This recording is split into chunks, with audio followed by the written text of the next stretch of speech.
Hi, Thelma. Hi, Esther. Good afternoon. How are you doing today? How you doing? Good I'm afternoon. I'm fine, thank fine, you. thank you. How are And you? you? I'm good. I'm all right.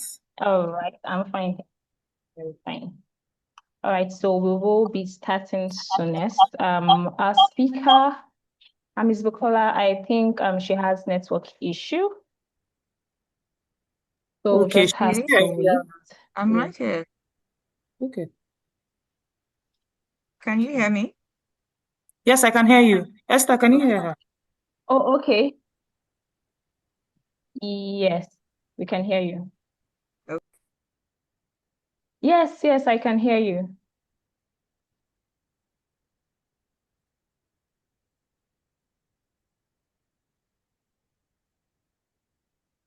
All right, good afternoon, everyone. My name is Esther, and I will be taking the opening remark. All right, this is going to be our very first BLDP workshop for the year 2026, and we will be talking on a very important topic, which is people-centric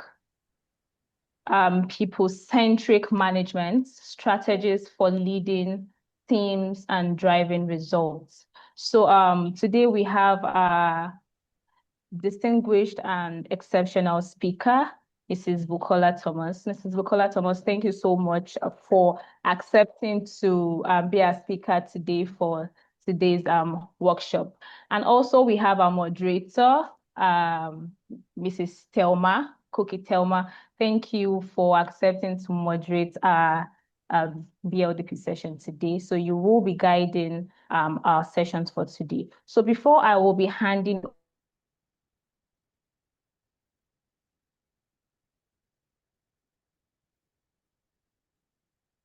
Is her own network.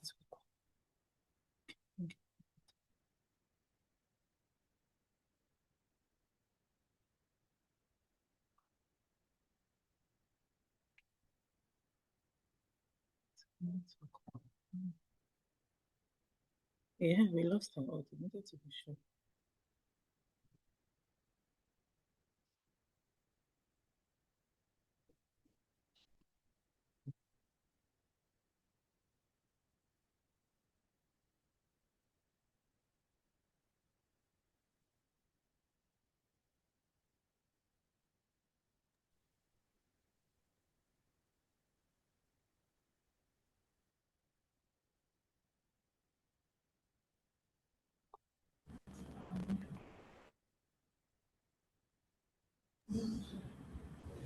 All right, so sorry for that. And so I would like to inform everyone, please ensure that if you will be turning on your camera, this workshop is actually recorded. So you will have to ensure that your background is actually very good. And also, I would like you to check your device name, ensure that your name is actually correct. And once it is time for you to put yourself in attendance, I would like you to check the chat box so as to put yourself in attendance as well. And do well to ask questions, engage once it is time, and that is it. So we'll be handing over to Thelma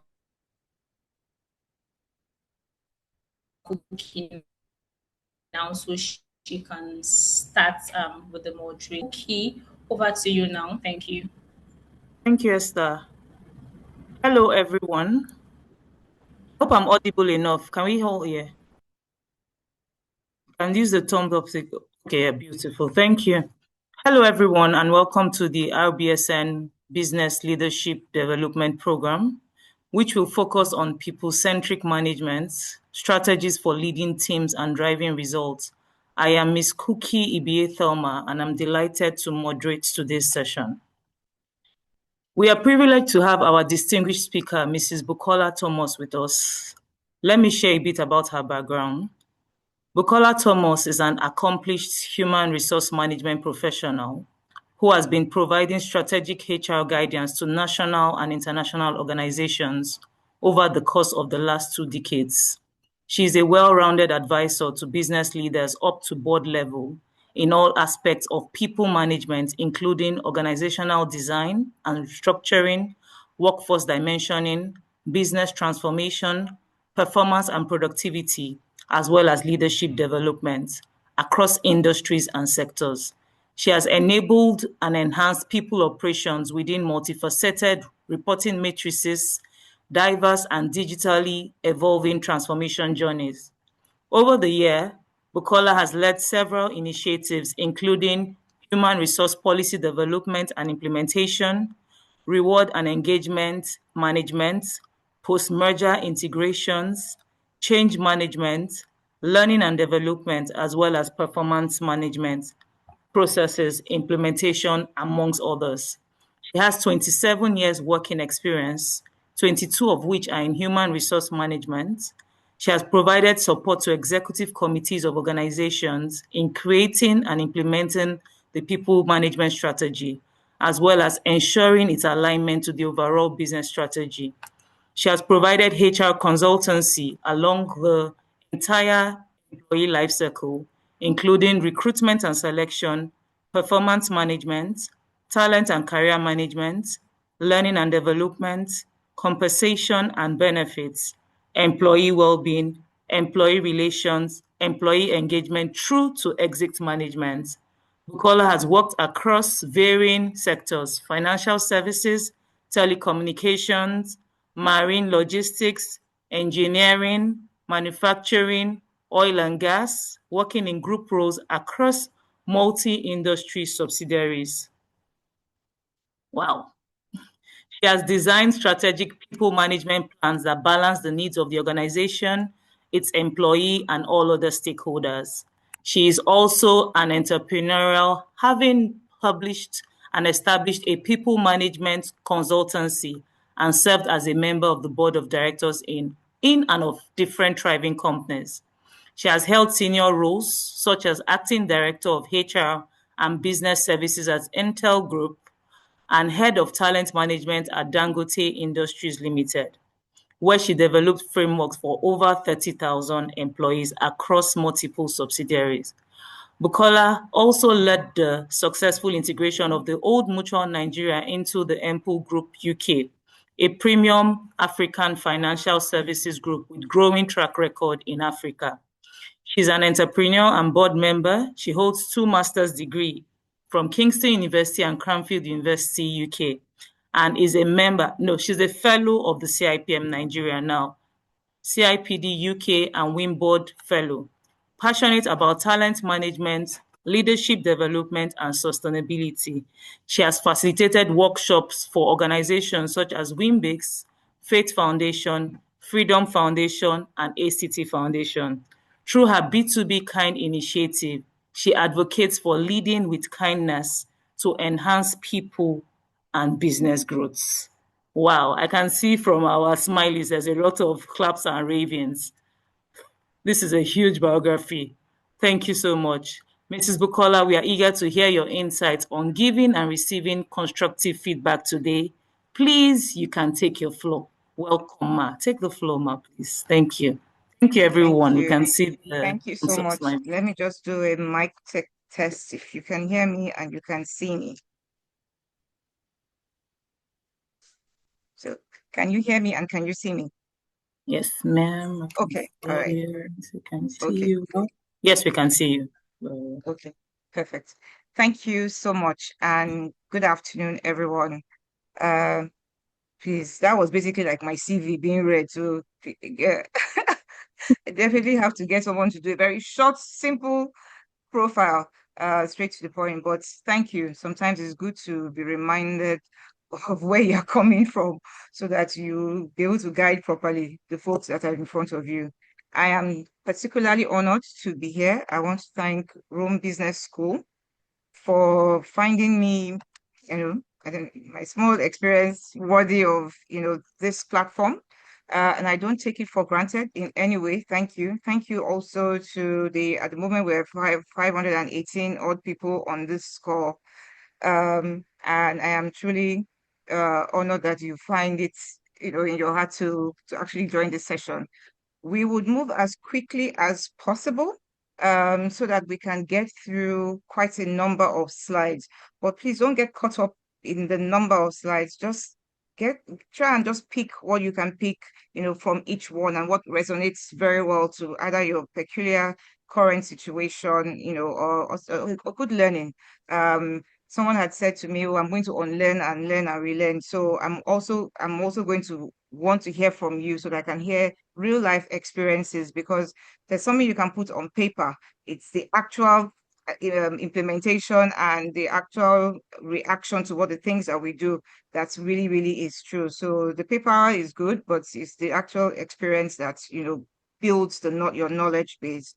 So I would quickly share my screen so that I can be guided, because if you leave me, we would have this chat and conversation for the next couple of minutes. And by the time we finish, I'm not sure Room Business School will be happy with me for not delivering on what they have requested for. So I'm just going to settle into my slide. Thelma, please keep me honest. You can see my slide, I believe. Yes, ma'am. Yes, we can see it. Okay. So my quick prayer as we start is, may God help me, to get through these slides and to actually, give value. So let's start with a quick thought. I always like to start with a quick thought so that we can all settle into it. So most organizations, they have, or should I say most organizations have strategic plans, but very few have leaders who can translate those strategies into daily behavior. And then that translation happens through people. So it's a thought that I believe, we should all think through. Oh, sorry, bear with me.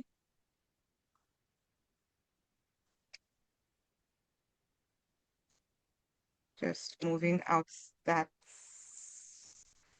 out of the way so that, yeah.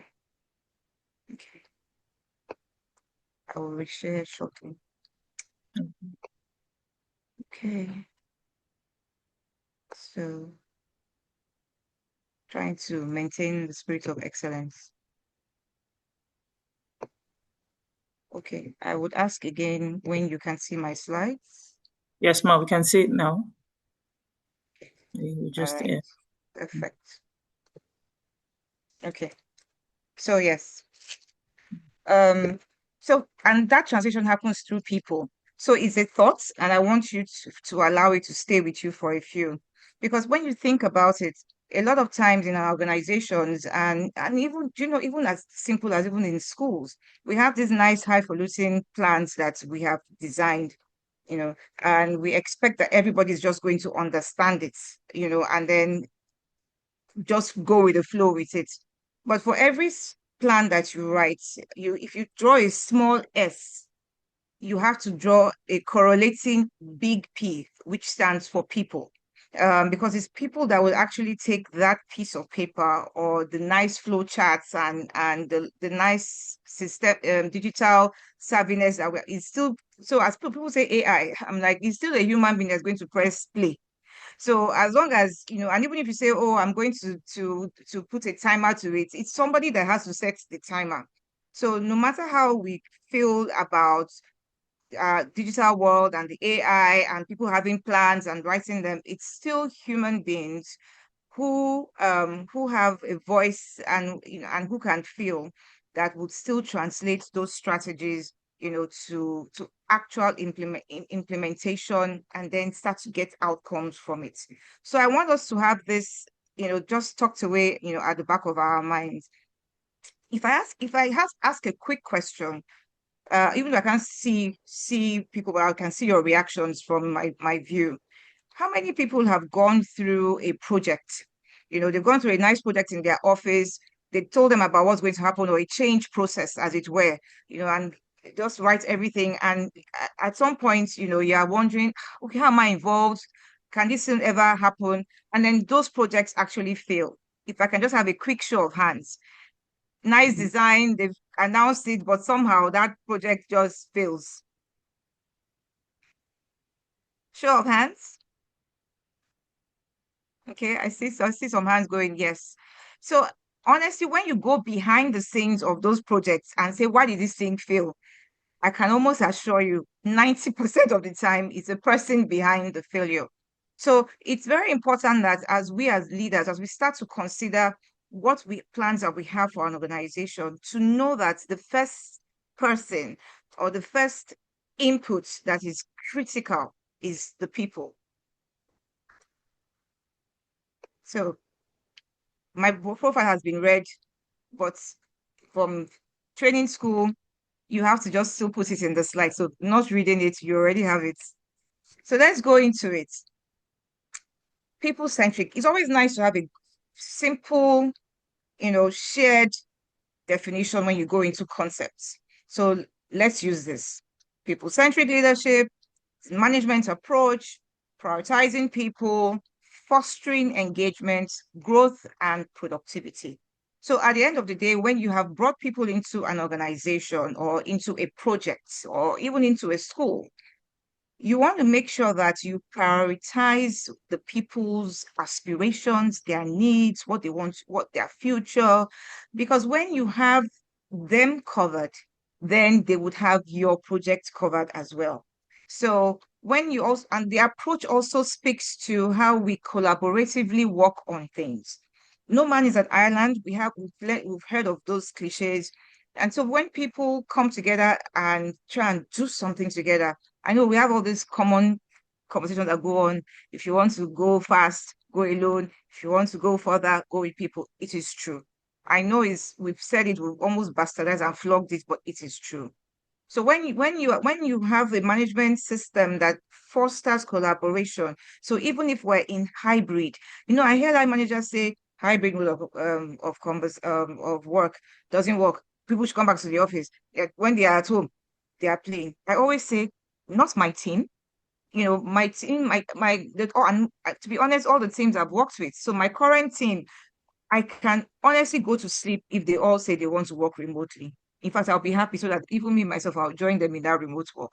Because because at the end of the day, it's about how I have enabled them to work. So have I provided the tools to work? Have I provided the right environment for them to work? So have I checked that, okay, their home environment is conducive, or do they have a cafe next door that is actually okay? So if I have provided the enabling environment and the work tools, and then I agreed on the tasks and the workflows and the deadlines that we have. And the day one, they deliver. Day two, they deliver.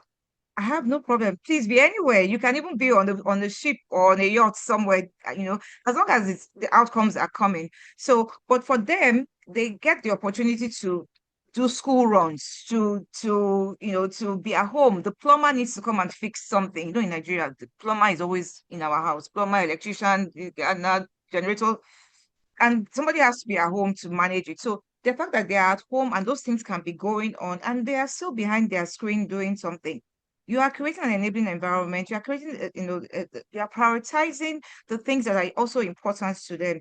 Trust me, your work will be flowing. In fact, the problem is that people that actually work at home, they actually do more work than when they are in the office.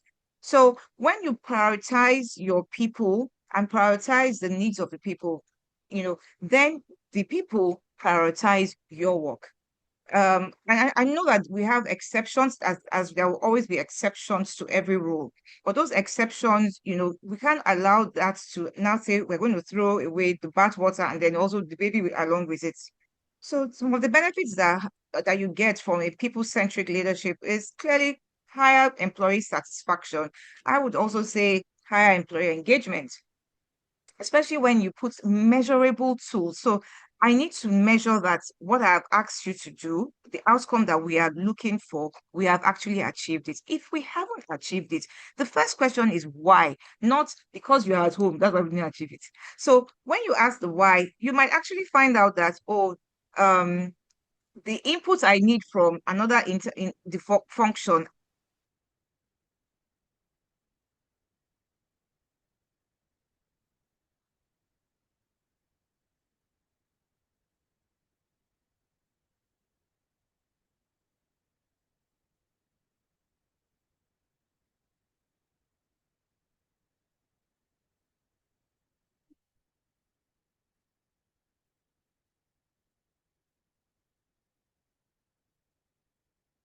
I think it's her network. Maybe we should just hold on a bit. Hello, Ma. If you can hear me, Ma, we've lost you. No audio. It's obviously her network.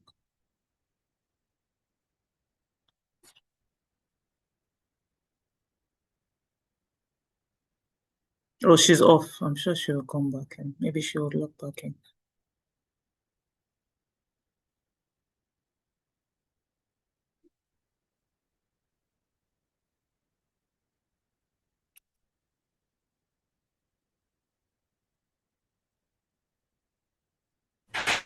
Oh,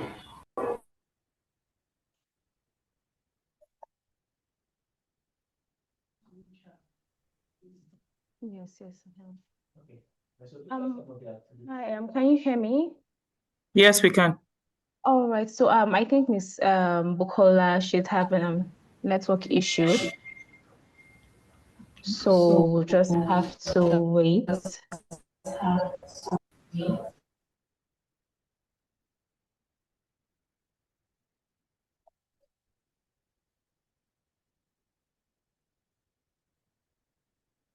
Okay, sorry about that. I think that's one of the reasons why people don't like us working from home, so that our network will not be failing on us. So anyway, if it fails, we'll rejoin. Don't worry. Even me, I'm ready for internet today. Very ready. So okay, so bear with me. We'll continue from where we stopped. Okay, so let's talk about Google.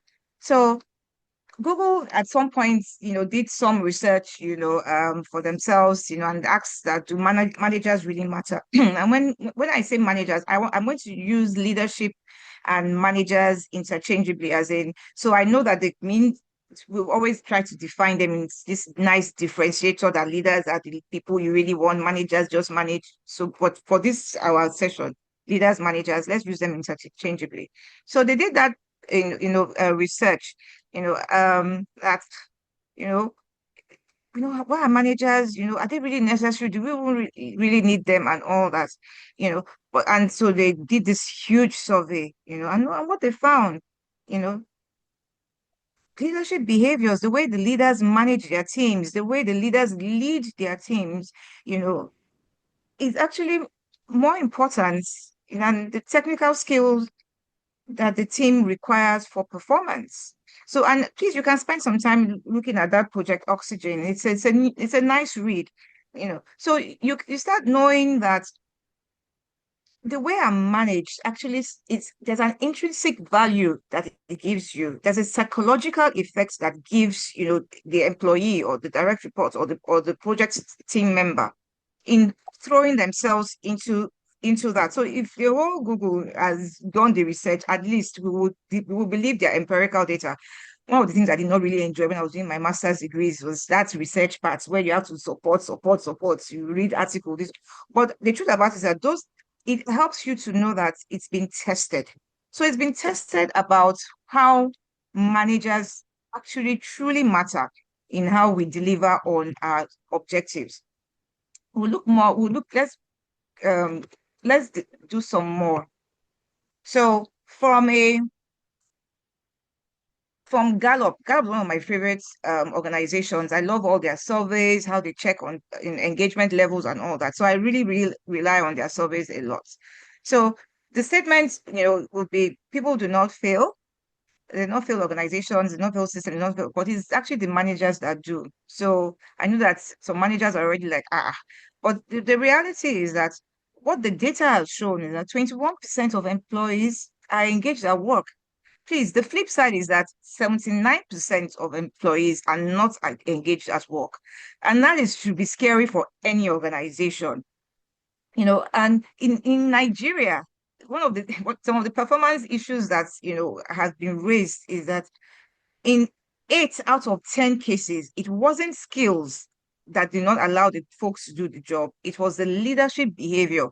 That kind of, Shebi, he's the one going to go to Exco to go and represent us and present the results of what we have done. He will meet us then, and he doesn't do it. And then you'll be putting your hair out and all of that. But at the end of the day, you as the leader are going to go and face exco and tell them that you didn't meet the targets. So he said managers account for 70% of the variance in employee engagement. And then these engagements show up as errors, delays, exits. That's what I was describing. Someone would just say, well, I'm not going to come to work today. I've had situations where someone literally said, I'm not going to come to work today. Do your worst. Yes, I'll go to disciplinary hearing and all that. So yeah, some people might lose their jobs in their rebellion, but at the end of the day, it has still created a downtime for the organization. So also we talk about replacement costs. Check it with HR practitioners. When somebody goes, most of the time, I'm not saying all the time, but most of the time, you are going to replace that person, not just at a higher salary level, but you will now you will also waste man hours because you must train the person about this is how we do things at Emple, or this is how we do things, at Dangote, or this is how we do things at Rome Business School. So that amount, when you start to quantify the amount of time and money you are losing, then you ask yourself, why are people leaving? Most people will always tell you, oh, I'm leaving because I was not really enjoying my manager. Or, so and even there's empirical studies on that as well, that people, leave their managers and not the organization. So, but what I didn't even highlight that. What I highlighted was that as long as you're having high turnover, it directly correlates to your lower customer satisfaction. So I wake up today and I see Peju, then tomorrow I see Fred. Then Fred says, oh, I don't know what Peju was doing for you. I'm going to be frustrated as a customer. So, when you look at all the sides of the coin of people not being engaged, then it starts to tell you that you need to pay some close attention to how your people are feeling and how they are faring. Now, let me balance it. I'm not saying that direct reports don't have issues and that is all about leaders. But the truth about it is that sometimes, even when your direct reports have issues or have concerns, as leaders, we don't actually go to beneath the surface of those issues to actually check what's really going on. We just tell ourselves, oh, there's something wrong with this stuff. In fact, HR, I need to fire this person and replace the person and all that. Sometimes beneath the disengagement lies somebody who has a distress that once solved, the person becomes a superstar. And I have many, many examples, of course, in my number of years of experience, you can imagine, where somebody was on poor performance. And the minute we just said, you know what, would you like to do something else? And worked with another manager, the whole thing just changed. The person now the two managers were now fighting that I want her on my team. And that's real life. So we need to really, really look at how we develop and upskill our leaders, how we train them to manage, from a people-centric point of view, not cowering to everything that the people want, but actually taking time to understand, what the organizations need and the people need, and find a way of finding some level of alignment. And where there's total disalignment, then conversations have to be heard. Either I'm in the wrong organization or I'm in the wrong role. That conversation is better to have it early on than when you just have a spiral down and productivity just continues to dip. So let's talk about this quick quotes that I found. So leaders create culture, and then culture drives behavior, and then behavior produces results. So, and I believe that you can see that it's just rational. Nigerians, especially in Nigeria, we have this subservient view. I don't know, maybe it's because of colonization, but please, the only person that should colonize us right now is God. But maybe from that colonization era, we've always had this subservient. So the leader, whatever the leader says, let's just do it, let's just do it, let's just do it. So if I come into the office every day with a scarf, with my nice scarf, after a while, there's tendency that my teammates might just say, maybe scarf is like a thing that leaders start to use. So you might just find everybody scarfing up. I know one bank, I won't call their name. They know themselves.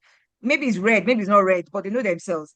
Everybody wears a red tie, as they're going. And before it was like, okay, but really it stems from the leader. So it's very important that as leaders, we recognize the facts. And when I say leaders, I'm talking to everybody in this room, because for you to be on an executive program, you are a leader. At least you have been working and you understand, either that maybe you are a small team leader, but you are a leader. And if you're not leading anybody, you are a self-leader, you are leading yourself. So when I say leaders, you create the culture. So whatever you do and they see you doing repeatedly, it starts to stick. And if I come in every day, I'm diligent, I come in on time, I do the work, I make sure that my own deadlines I meet, I make sure I don't slow you down in your own deadlines and all that. There's a behavior that we will start to see in our team and in our organization. It is that behavior of us being committed to what we're doing that actually now produces the results. So honestly, we can actually end here.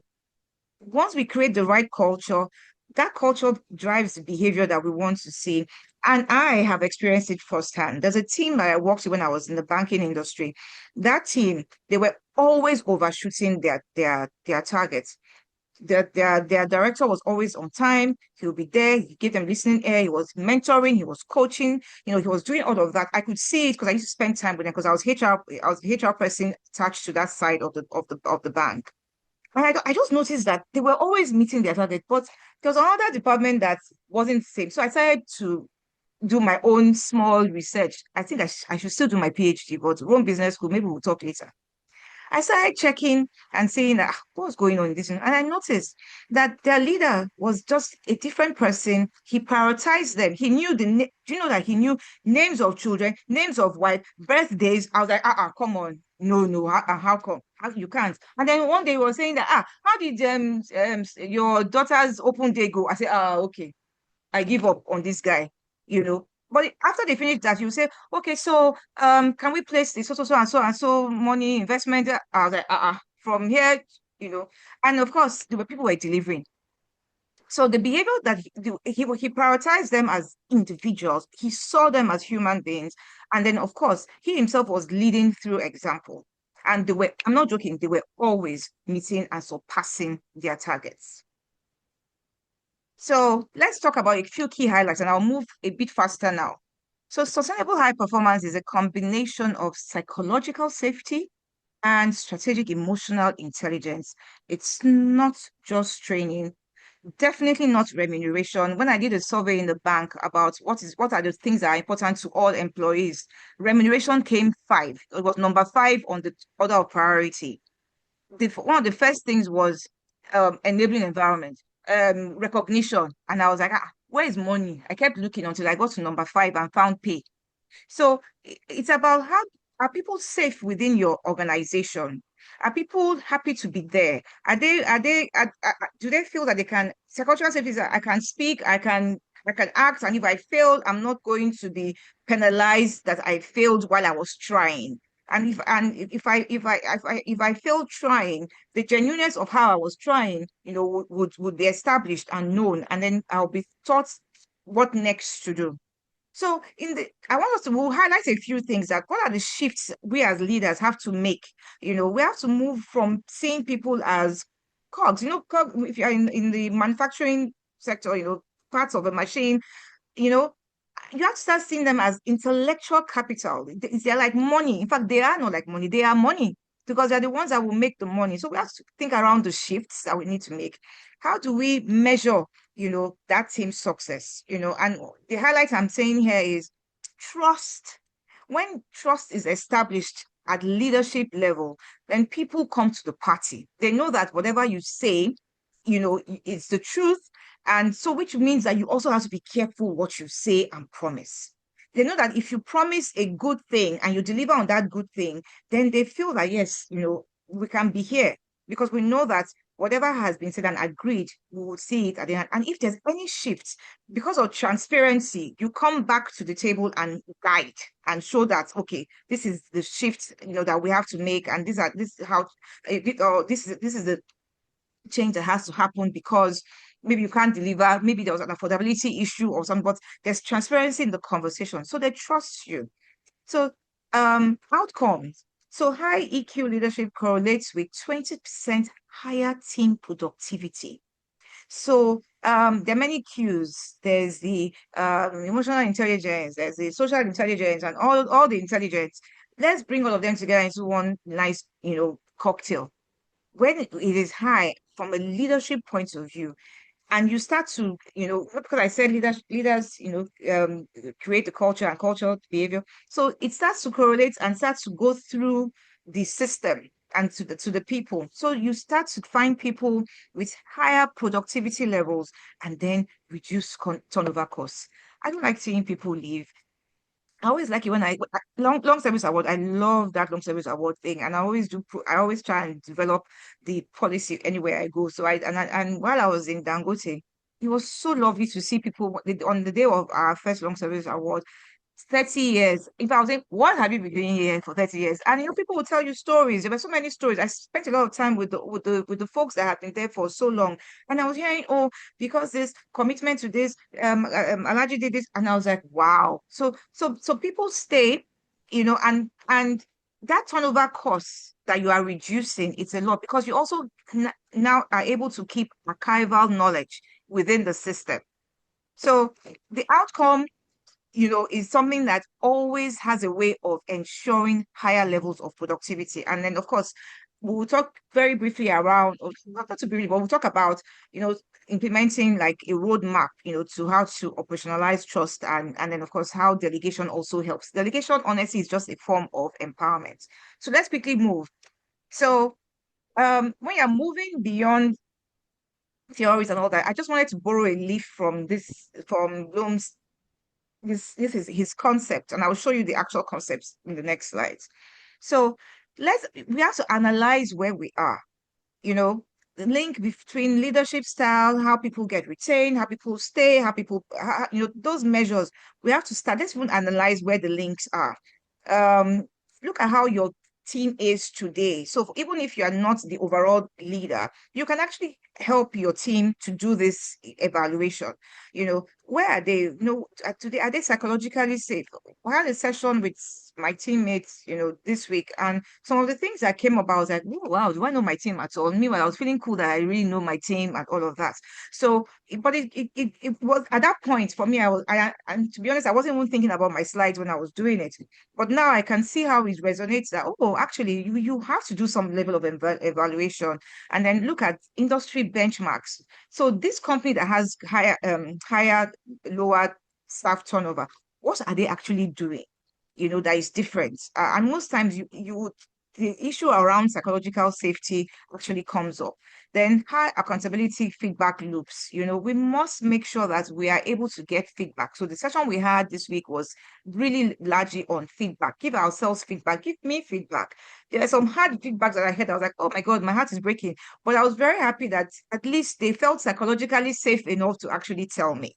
So, and I started working on it already from the minute we finished that meeting. I was like, I have work to do this 2026. So, look at the feedback loop. And then, of course, start to design people-centric interventions so you can close any gaps that you find. So the original Bloom's taxonomy, was really talking around, going back, remembering things, how you started, and then of course understanding it, applying some of the existing knowledge, and then of course you go to the analyze, evaluate, create. Is a good, and I'm sure that probably in business school you guys would have come across this, but it's actually a good, way, one of the ways, when you are trying to move into a new thing, to just go through that process. So I'm moving quickly because I want to make sure that we cover our slides. So the shift, we're talking about the shift. So from that industrial manager to a people-centric leader. So it's not about rules and not about process flows. Those are good. It's not about command. If I've instructed, don't do it. I know that. So you're not obsessed with, some people are just looking at the, how to say trackers, just looking at tracker. Why all these things still yellow and red? They don't even, the small green that is there, they actually don't even see it, as they go along, and meanwhile, it's those greens and reinforcing and recognizing the greens that actually reinforces the greens to go through the whole tracker, value chain. So let's move to, prioritizing purpose and relationships. So why are we here? As an organization, let's know our purpose. As individuals, let us know your purpose. So even when you are doing recruitment, you have to make sure that you start that alignment from even the recruitment process. So if I have 3 candidates and I've asked them about their aspirations, and I know that the aspirations they have, we can never meet them in the next 5 to 6 years.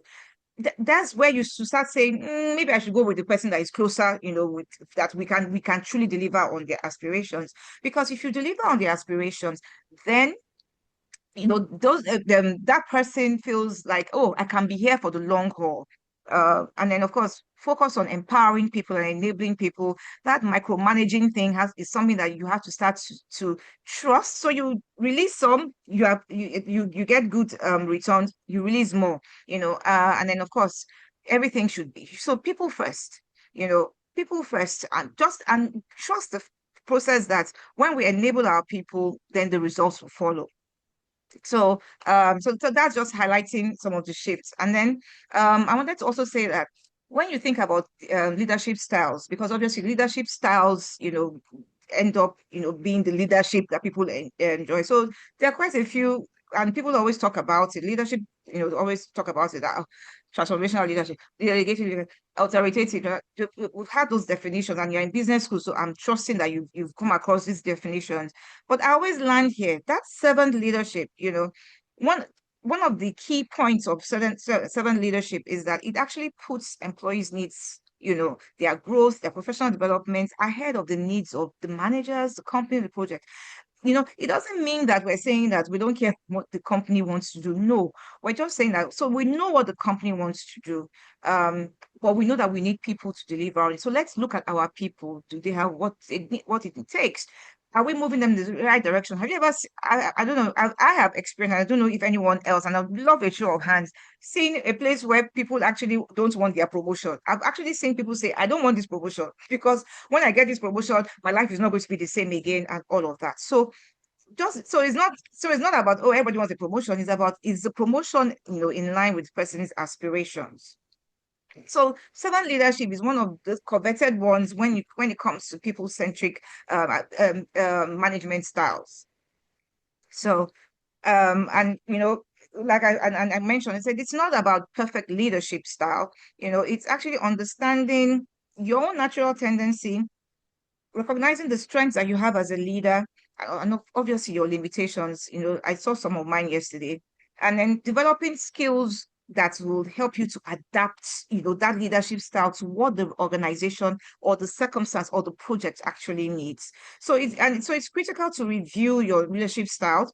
Take some time. There's so many tests. I told you, who is your friend? There's so many tests that you can use to determine what you have, and then start to see, the gaps, get feedback from your teams, and then start to see how you can, shift the dial on the gaps that you have seen. And then, of course, start to be a bit more people-centric, in your dealings.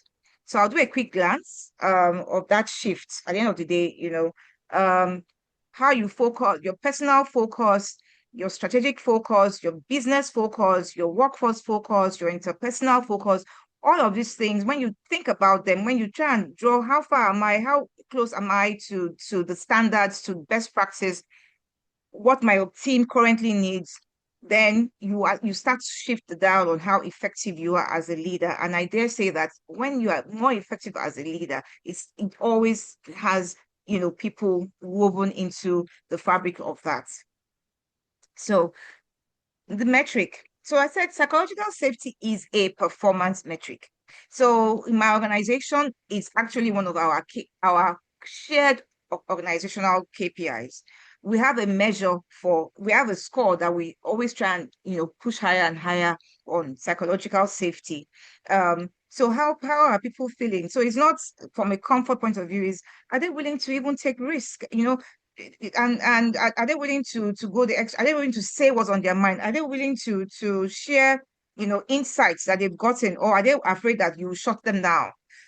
Or are they afraid that if I bring this idea now and it doesn't work, then they'll tell me they'll terminate my employment? So how psychologically safe? It's a metric, it's a measure, and the higher your score level is as an organization, the better, because it means that you have an innovative type organization. So people are really, really, really, really wanting to do more. So, and like I highlighted, innovation dies in environments where people are afraid to look stupid, and to drive results, leaders must first drive out fear. So, for me, psychological safety is hinged on trust. Trust is it's truly the primary predictor of team success. Some research actually, have actually said that, when there's high level of trust in environments, it enables team members to actually decide that, okay, you know what, I'm going to take some risk. I'm going to take calculated risk. When you start to push, for trust levels to be higher, people want they're more innovative. People want to talk, conversations happen, and honestly, you start to lead to better business outcomes. And of course, once you have lack of trust, everybody will just be doing their own thing. Let me not say it now, but I will not tell Peju, because if I tell Peju will go and tell boss here, and then boss here will know, and then the leader will hear. So you now have people not working, as team members. So that's a metric that we should, always be looking at. That's psychological safety. Now, quickly, the outcome. So where we have self-awareness, social awareness, relationship awareness, and you have high EQ levels, it is a strategic asset. Asset liability, so it's an asset. So assets, help you. Assets is what you want to grow. So even when you work in a bank, when they say balancing the asset and liability portfolio and all that. So yes, you might have liability in terms of you have to give people their money back, but you make sure you take care of that liability very well, so that profits come out and you can move them onto the asset side. So emotional intelligence, in all spheres of it, is critical for you to display, to have high levels of as a leader. And then, of course, to also make sure that you're also coaching and sending your people to training, so that they themselves build their own levels of emotional intelligence. And we had mentioned earlier on, it ensures and boosts team productivity. So I'm moving now quickly to actions. So what do? I first said, stop managing, start empowering. That is the starting point. So stop thinking that your work is to direct, to command, and start saying, okay, so how do I help people? How do I guide them on things that they have to do? How do I step back and allow them to actually have some experiential knowledge, that by themselves? How do you support, create an enabling environment? How do you delegate? How do you, make sure you have to show up, how do you show up and not, be overbearing to the person? So there's this 70-30 rule that said, if a team member can do a task 70% as well as you can, you must delegate it. So honestly, I don't know if my team members join, but just in case, please, can you just start doing things 70% so that I can delegate some more? And of course, the remaining 30% is their growth margin. So micromanaging is an enemy. If I should put it in red, it's an enemy, So you yourself as a leader move from the doer, of tasks, to an architect of systems. You just got a nice ring to it. So I like. So an architect of systems, where you are more, in the conceptualization space. More. I don't want to use the word strategy, because we have bastardized. That's what strategy. Honestly, if it comes into another life, I'm not sure it will come to us. So you move from that level and move more, into where you're designing things and allowing and enabling your team members to also grow and be empowered. Feedback, you cannot go wrong with feedback. I mentioned a few things around feedback just now. So sometimes when you're doing feedback, some people, by the time they finish the feedback, your team member is just looking for how to resign fast, not even slow, as in run, doesn't even want to stay for an extra minute. So feedback, let's see it as an engine for growth. That, okay, the way I give the feedback, when I give the feedback, the clarity that the feedback brings to the individual, so it allows for the person to course correct. And then please, let's not do feedback at the end of the year. If it's possible, as it's happening, give constructive feedback that empowers and encourages, not, oh my God, you are good for nothing. When you get some feedback, you are cringing where you are sitting, that, oh my God, but feedback that says, oh, okay, this is what was the expectation. This is actually what you did. These are the gaps, and this is how I want to help you to close this gap. Think we can do to close this gap if you move into a coaching. So you can, on the mentorship side, how, and then on the coaching side, what do you think we can do? So feedback is really key, because you don't go too down the line before you now give some level of reining the person into, the person doesn't fall into the hole before you say, there's a hole there. So as soon as you are seeing the person going in the direction, you're able to pull the person back, and that starts to reduce the wastage, from mistakes and errors and you know, or going too far in the particular production process. So for instance, if you're in manufacturing and the first batch came out and there's a default, you're going to press stop to the machine because so at least you don't waste more resources, you know. So that's how you should see feedback. That is something that should be done in a timely manner and also done in a constructive manner. And then linking people to the P&L. So, you know, people who feel like, oh, the only reason why they're being nice to me is because they want to see the bottom line, or the only reason why she's being nice to me is because she doesn't want me to resign, or the only one, you know, no, so even as you obviously, we're not, and even if you're a charity has goals. So even though we have goals, you know, that we want to meet, do not, you know, feel like,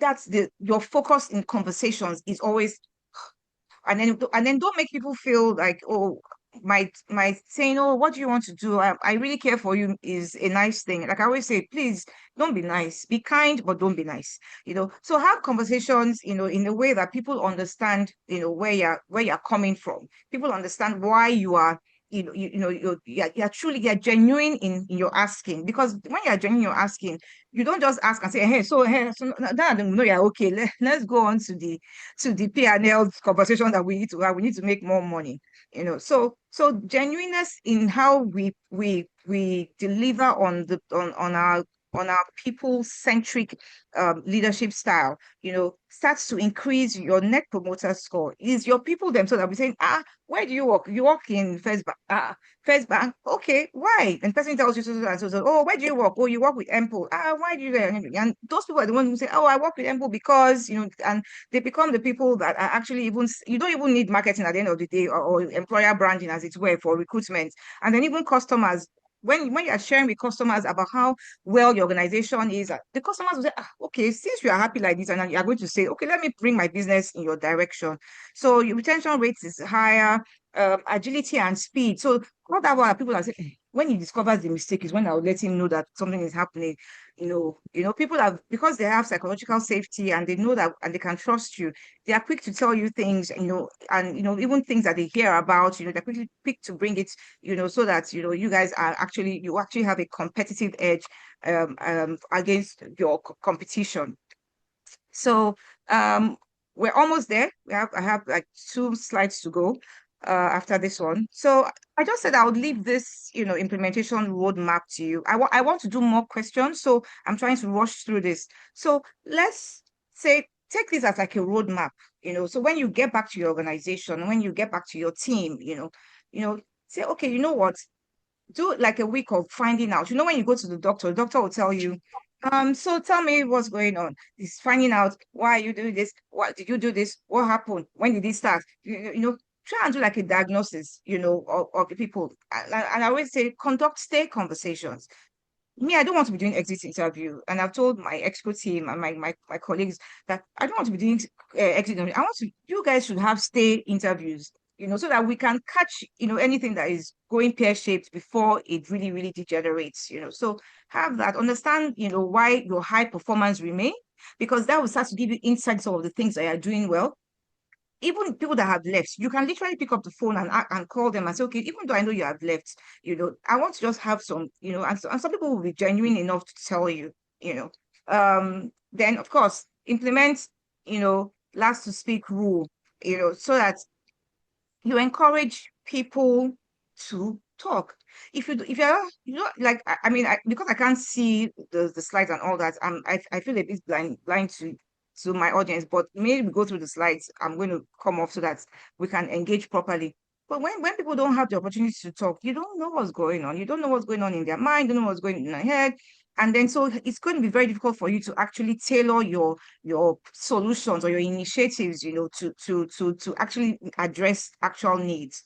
And of course, we talked about the 70-30 rule. Please do it, you know, delegate one highly visible task. You know how people say, okay, you can do that one, but the one that the board will see, me, I will do that one as the leader. Try and delegate, you know, some of those tasks, you know, to people in your team, and let them too start to get visibility. Trust me, it doesn't change that you are the leader of the team. You know, in fact, on the contrary, it actually showcases how good you are as a leader when you can showcase your own team members or your colleagues, as it were. So, and of course, we request upward feedback. So this is a 4-week thing. So let me see how many people are committing to doing this first 30 days action plan. I want to see people's hands raised. Just raise your hand. Yes, okay, I can see people. Yes, 2 people. So only 2 people. Only 4, only 5, 11. Okay, I'm still looking as it's going. Oh, yeah. Only 17. I can see 776 people on this call. So if we don't get to at least half of this, there's a problem. So please, everybody, we just commit to it. Screen grab it, and of course I can share with Esther. She can share with everyone. Let's just try and do this. Let's not try to build a business. Let's try and build the people we have. And of course, the people will build the business. So I'm going to this is a very quick slide. So my advocacy, like Thelma had mentioned earlier on, is on leadership and lead, not just leadership, leading through kindness. That is my advocacy. It's been my formal advocacy for the last, it's almost 6 years now, actually, of BTB Kind. Basically, I started thinking one day about leaders, especially during COVID, about leaders and how people were getting really run down. People were alone in their houses, and they would say, no, nobody even checked on me and all that. So and people would say, oh, wow, my leader, we do a check-in every morning. We always do video. People are sometimes in their pajamas, people are, and all of that. So I started trying to research more around it. So that's how my PhD doctorate thing started. That love, that aspiration for it started from there, because I started really testing it.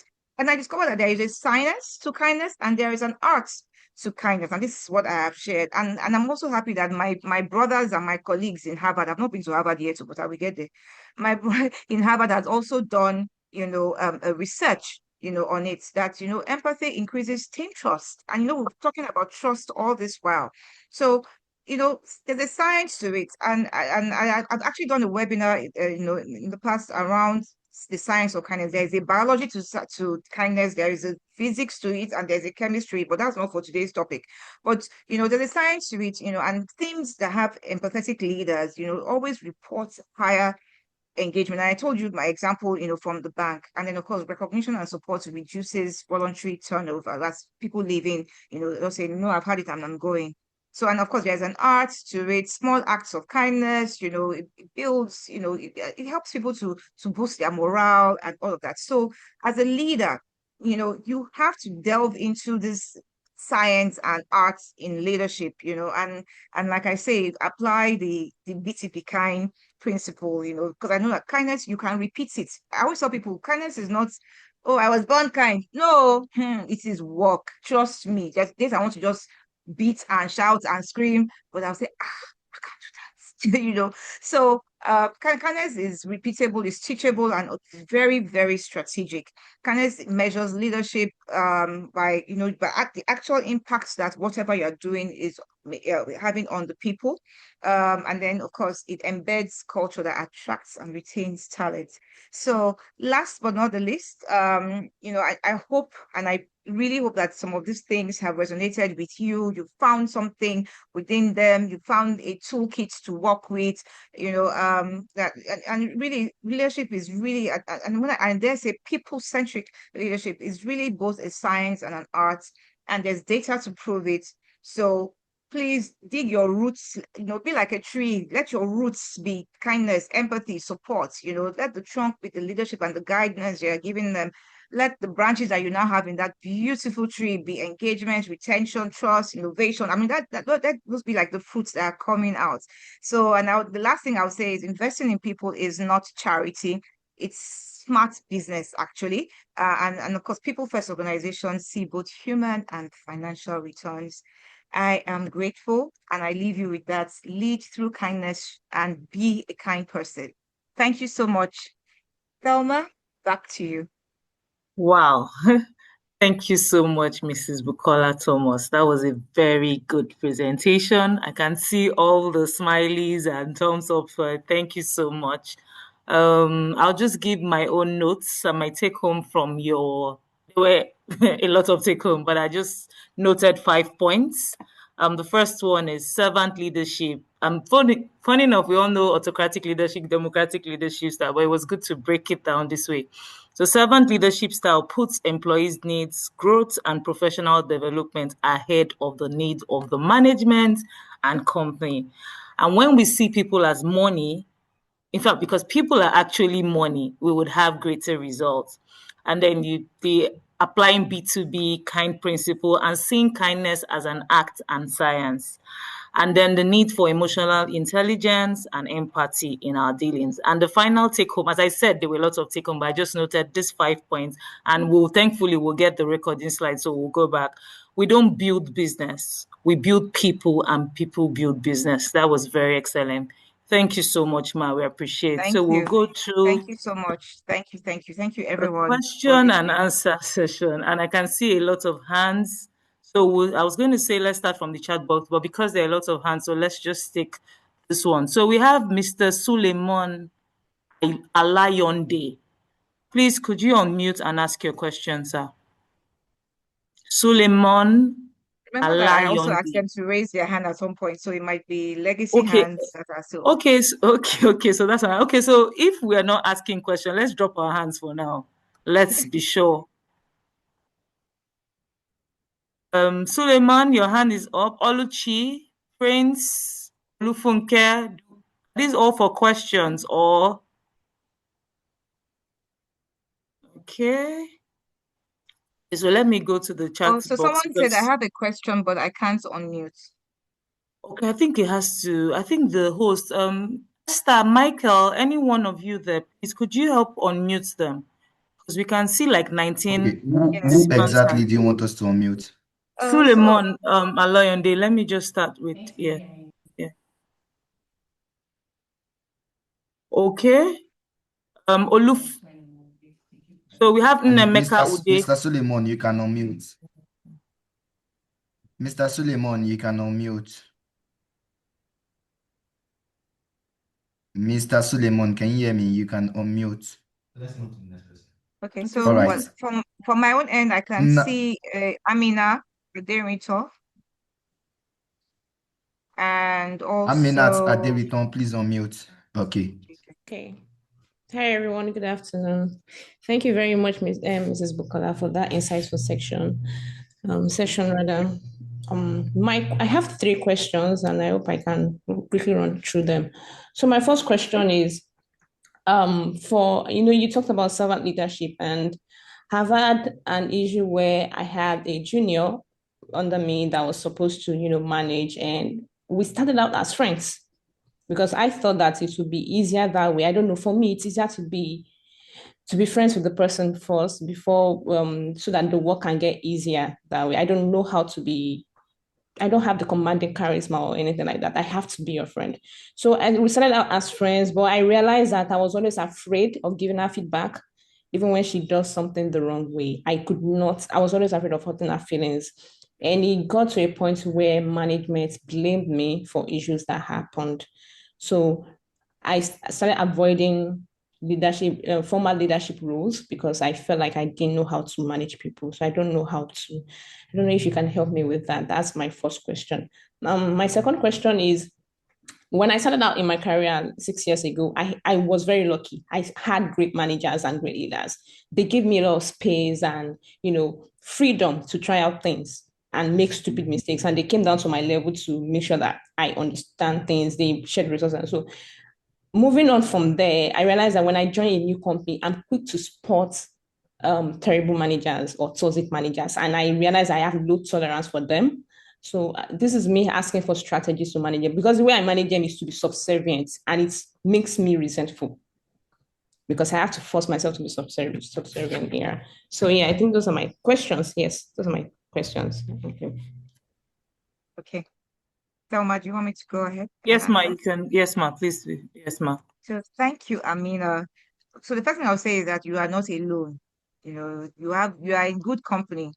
And especially for both questions. So I'll start with the first. When you were talking about being friends, I cannot work with someone that I am not friendly with. So, there's one thing to be friendly with somebody and to and I will use this word with a lot of seriousness, to be kind to people. So I don't see how you cannot. I don't believe that I'm going to spend from 8 a.m. in some cases even 6 a.m. that we get to work, all the way to 5 p.m. with people, and I cannot relate with them in a cordial manner. So there is something called boundaries. So in every relationship, well, even honestly, family members, friends, there are something called boundaries. And those boundaries are what protects you and what helps you to define that relationship properly. So because I'm friendly and I'm warm and I'm pleasant, and I come in the morning and say, how are you? And maybe I happen to know your daughter's name and say, oh, how is Pedro, or how is Paul? It doesn't mean that it stops me from being your manager, So boundaries are set in such a way that you do not allow your direct reports to take you for granted, and they will try. So don't think that the minute you are warm and friendly, they will try. But can you imagine if somebody comes to you and says, Bukola, as in during the day, I have gist for you, and you say, gist about what? I say, that's all, and you're like, we can't do this. By the time you do the first, we can't do this, and the second, you are setting the boundaries for the kind of conversations that you're having. For the next couple of days, you can always tell the person. In fact, what I always do when I have a chatty direct reports, and maybe when I just join and people are trying to quickly chat you up and size you up and all that, I start to set the boundaries so in that conversation that you've come to have that is supposed to be a casual, I came to play with Bukola in her office, I'll just say, by the way, how far with that task? So I bring us back to reality and say, oh, I really need it on my desk by 12. So I've not done anything rude. It's a task, and I bring us back to the reality of the relationship that we have. And then after I do like 3 or 4 things with you, as in some task with you, I'll now say, anyway, please, if we start chit-chatting about everybody in the organization, we won't get fouled. And we're on the one side.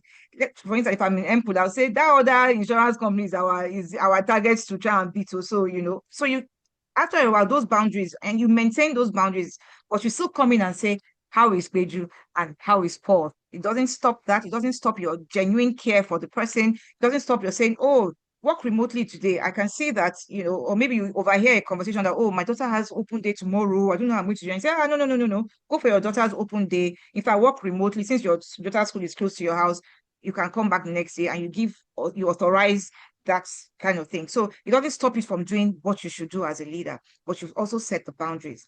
In terms of having good managers, and then I can spot a toxic, like let's use the word that we always like to use in Nigeria now, toxic manager. You can spot the toxic manager from afar. What I do with managers that seemingly are toxic, I ask myself, why is this person like this? So I will try. So I will start to try by having, normal conversations. Oh, I'm a Man U fan. I hope people won't drop off because of this, my Man U declaration. I'm a Man U fan, and I go to the stadium. That's how I Man U. So anybody, Chelsea, everybody, just manage me for today. I'm a Man U fan, and I will say, Man U is playing Arsenal. Maybe I know that my boss is Arsenal. Man U is playing Arsenal. And then we'll now start talking. You know, people when they are diehard Premiership people, they don't give us money, but we still kill ourselves in this Lagos. Anyway, the manager is now saying, yes, you are breaking the person's guards down a bit, and then in that moment, you can now quickly just say, oh, by the way, I've been looking to discuss something. It's going to be very hard for the person to switch from 0 to 100, very hard. So you set how your boss will say, you pour cold water on the floor and then quickly work on it very quickly and say, oh, I can see some on Man U people giving me the eye here. It's okay. I'm the one that has the mic share for now. You now you tell the lineman, quickly chip in some of the things you actually want to correct or not to ask, and in that moment, and then make sure that you deliver 110%. When you know your onions and you deliver, you are a delight for any manager. And even if a manager, you feel that this manager actually feels what's that word? Insecure, that this person must come and take my job. When you are going to present, this there's a thought you gave me, or there's a thought, but that conversation that we had, I went to build on our conversation, almost like we had the conversation. It's not Bukola that did it, and then and say, this is going to make us look good. So, Oga, go and present it. He can, if it's someone that wants that, after he starts to empower, say, okay, you go and present it. Or even if he goes to present it, trust me, at some point they will still need your voice in that conversation. You will present, you do this, and you can even raise your hand to say, oh, can I attend something? So I'm saying that you have to understand your manager. Some are very friendly, some are not very friendly. Some of the hardest people in one of the banks that I worked in, one of the hardest people, in fact, people used to say I used to get away with blue more than I was like, no, I'm not doing my job, But I took time to understand them, understand their idiosyncrasies, understand their, how they are wired. But you continue to do your good behavior. Do you know that there are some managers that I've worked with that were very hard managers today? They are the ones saying, Bukola, come, we need to do something for the people. I'm like, okay, as in, so even your own good behavior will start to rub off on them. Learn how your managers think, learn how they are wired, learn whether they have insecurities, and don't now say you have insecurities, that's your business. No, manage you. Don't worry, somebody is going to see you as you are doing your work very well. And I hope that kind of like helps, Amina. Amina, Amina, can you hear us? I hope she's still there. Yeah, maybe she's out, but thank you, Ma. Like you've answered her some question. thumbs up as I was going, because I could see her responding. Yes, please. So maybe because let's take a guy. We have Femi Adeleye from. Okay, yeah, she's giving. Yeah, is Femi Adeleye here? If not, Mr. John Olaniyo. All right, good evening, everyone. My name is Femi Adeleye. So thank you very much, Mrs. Bukola. So I just have a question. My question is, between culture and people, which one is more important? Culture and people. Yes. So you spoke about culture and people at the beginning. So it's more important. That's my question. Okay, so culture is shaped by people. There is no culture without the people. So, and what I had highlighted was that your culture is created primarily by your leaders. So, and because we are in a subservient, era, and I mentioned that colonization did not help our matter at all at that point in time. So we are a bit subservient to our leaders. So whatever our leaders do, we are the complete definition of follow the leader, follow the leader. That's how we are. We just follow the leader a lot of times. So there's no separating, there's no culture without people, and when you have people, there is a culture, or there are cultures that can be created. So when they say, oh, some people are following this person and some people are following this person, it's because they are following one leader in that direction and are following the other in that. So organization will say, no, we don't want siloed culture. We want one culture, one harmonized culture. You would even find conglomerates who have and multinationals saying, we want one defining culture, the way we do things in XYZ company. So, and it is the people that now evolve into the people's behaviors that evolve into the culture that the organization has. And usually, how do you behave? You behave when you get to the company, your boss will say, oh, this is what we do, and this is how we do it. That's culture already being defined somehow. But you know how you say you can come and challenge the status quo. So you can come and say, even though I know this is how we do it, but you know what, can we also do it in another way? So you respectfully start to challenge a status quo, which is really the culture. And then you start, and if it's something good, it will be absorbed. And then when the leaders buy into it, they now say, this is how we're going to be doing going forward. And then it becomes the culture. So I hope I've tried to explain that, Femi.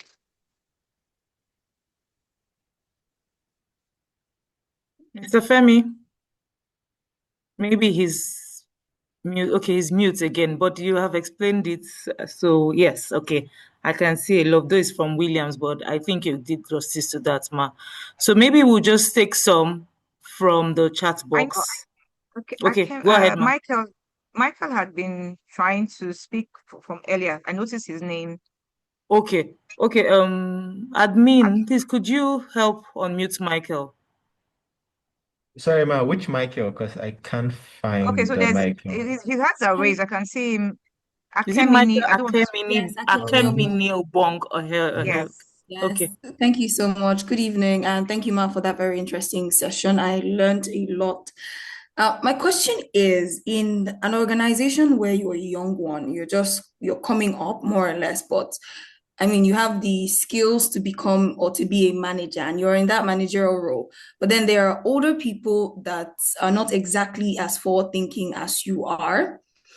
And then there are also managers that are not also as forward-thinking as you are. How do you balance such equation? How is it possible to be people-centric with both the people you're supposed to be leading that are not, in any way very open-minded, and the people that they have always worked with that are also managers? How can you balance that? Okay, so I will try to explain it. So, but when you said young one, are you saying by age or by cadre? Both, by age specifically, but cadre as well. Also by cadre. Okay. Yes. So the reality is that the world is really shifting, and you're getting into forward-thinking organizations where you find managers as you find MDs that are 30, 35, and then some senior manager in the organization is 45. I've reported to someone that was older than me, before. So it does happen but when you're at whatever cadre you find yourself, what I always say is first do the job, the work that they are giving you to do, and do it at as high a level as you can, so that it positions you for whatever managerial role is there. And then you start to also raise your hand for projects, for job. You know how they say, try and get visible. And it's possible that some of the people that are ahead of you already might not want you to, showcase. Please showcase yourself in other ways.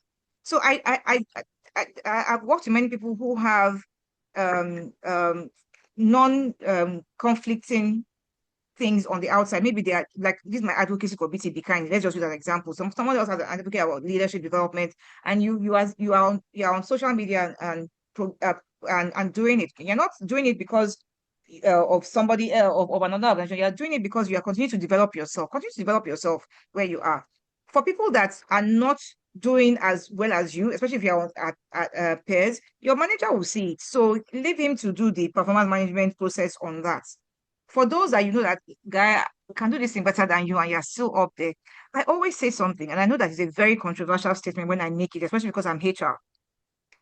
You are not a slave.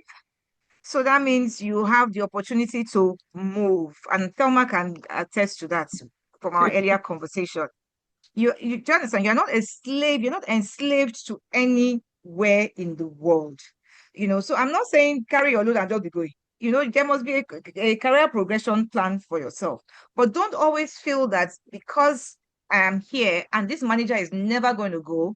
Number one, you don't know that because the manager can leave tomorrow morning while you are, and then of course the job lands on you. But also know that you are also not enslaved to the institution. Because let's talk about it. Growth in organization is a pyramid.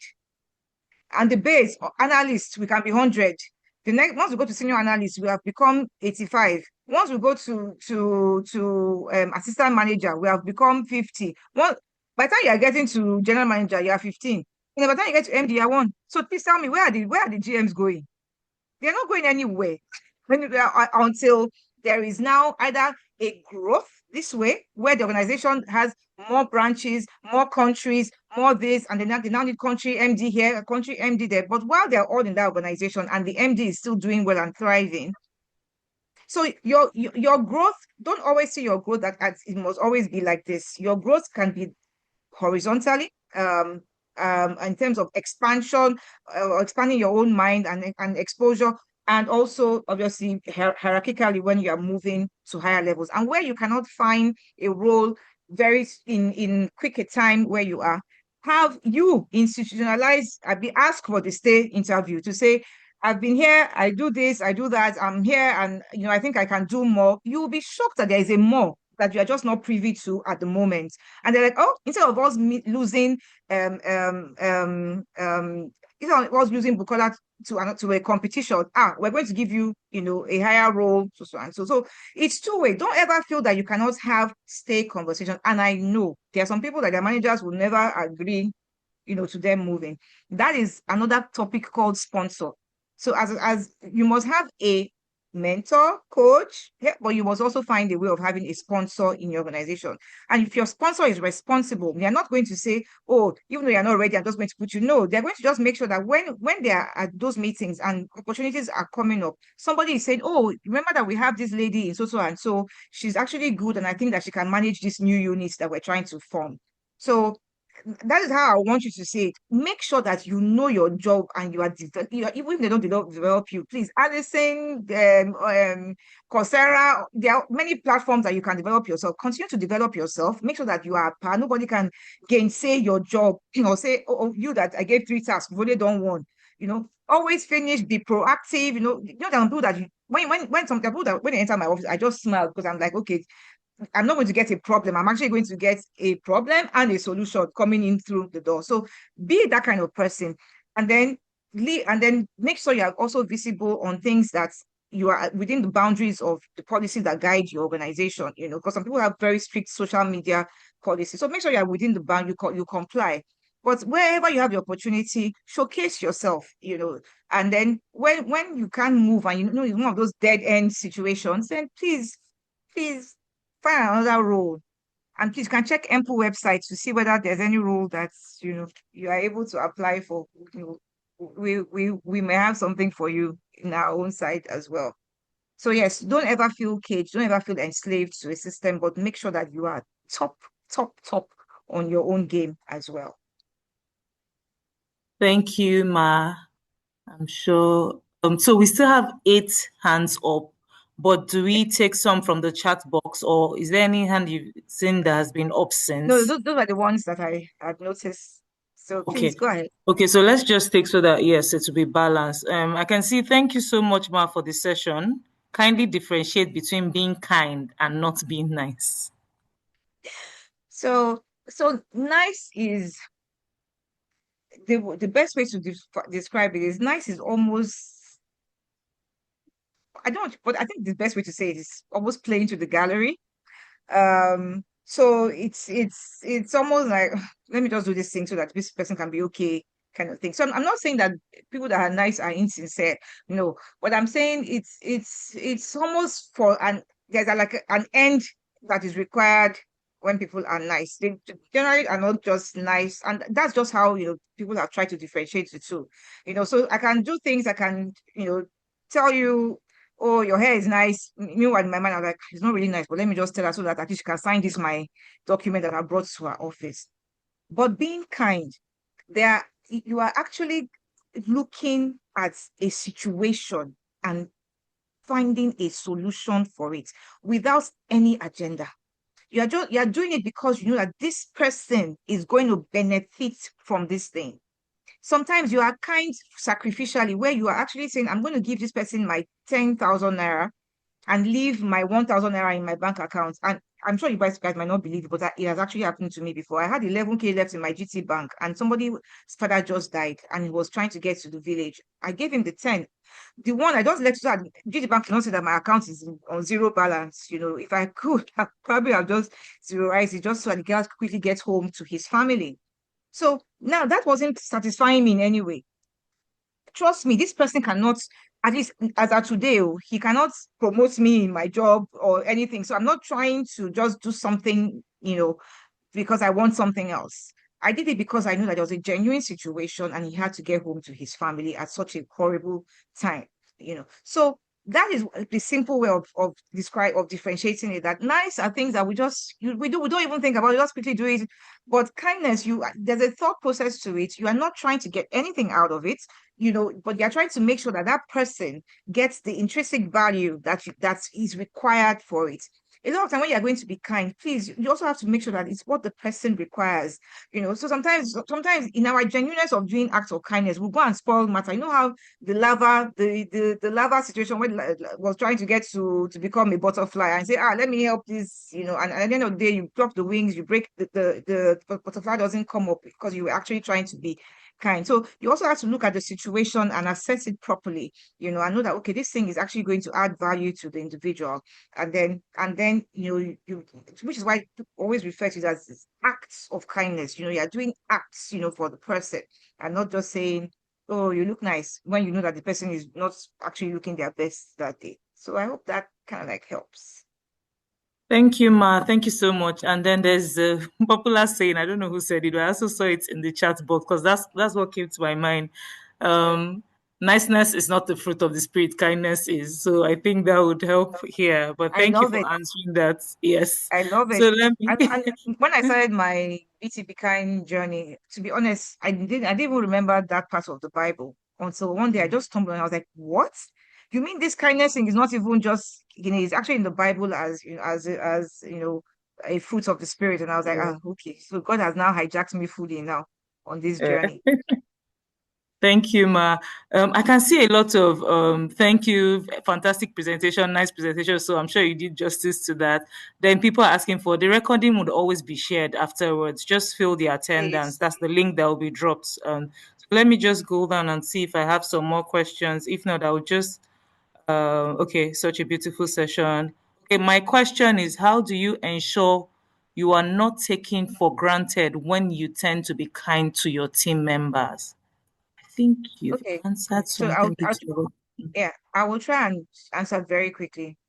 When you are genuinely kind, you are not worried about the thank yous that come from because look, I've had situations where I bent over. In fact, I almost became what they call that thing, crayfish. I was almost bent over in trying to help, someone and all of that. And at the end of the day, the person looks at me straight in the face and says, I don't really think you helped me, at all in this period of my life, but that you genuinely expanded and extended yourself.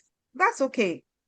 People will take people for granted, but you know what? There would be the one person that would come back to say thank you. Sometimes you don't even get a thank you while you're even in the organization.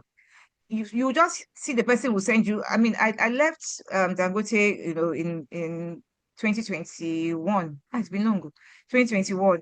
And I remember getting a note like 3 years after from someone to say, oh, Bukola, I actually miss you today when something came up in the office. Because I know that if you were here, this is how you would have. I just want you to know that you are still deeply appreciated.